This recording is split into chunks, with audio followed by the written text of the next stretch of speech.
Bonsoir à tous et bienvenue dans ce flash d'information. L'UFDG promet de tirer toutes les conséquences de la participation plus que suspecte de ces cadres à la rencontre avec le président de la transition au palais Mohamed V. Le parti de Cellou Dalein Diallo, citant des sources dignes de foi, soutient que cette rencontre est l'aboutissement d'un processus de négociation initié par le CNRD pour déboucher ces cadres. En contrepartie de leur soutien au CNRD, les cadres de l'UFDG se verraient accorder des faveurs d'attribution de marchés publics et de nomination au sein de l'administration, voire du gouvernement, a écrit l'UFDG dans une déclaration ce lundi.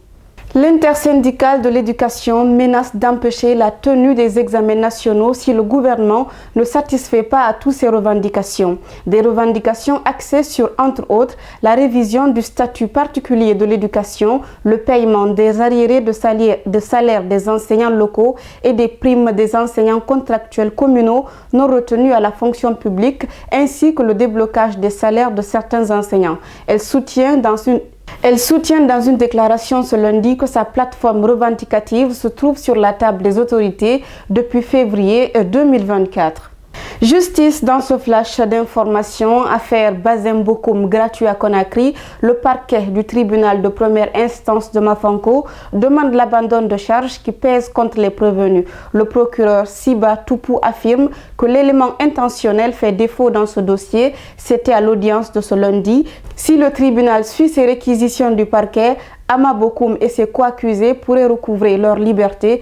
Ils ont été arrêtés à cause d'une promo qu'ils ont récemment organisée à Conakry et qui a suscité d'énormes foules devant leurs boutiques à Lambani, Yimbaya, Sangoya et Tombolia.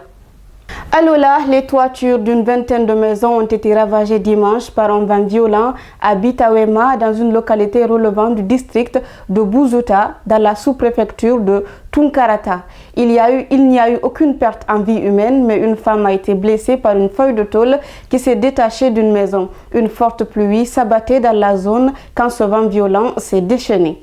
Sur le continent, au Soudan, 30 millions de personnes, soit plus de la moitié de la population, souffrent de la faim et ont besoin d'une assistance d'urgence selon l'ONU. Le pays est plongé dans une guerre interne depuis avril 2023 et il est touché de plein fouet par la décision des États-Unis de suspendre l'aide au développement octroyée aux pays les plus pauvres.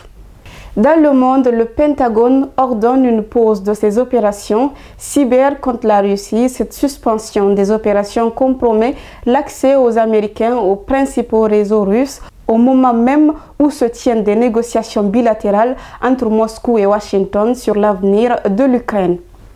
Voilà, mesdames et messieurs, c'est tout pour ce flash d'information. Merci à tous de l'avoir suivi. À la conduite technique, Abdoulaye Nkoya Silla. Continuez à nous suivre sur nos différentes plateformes digitales. Au revoir.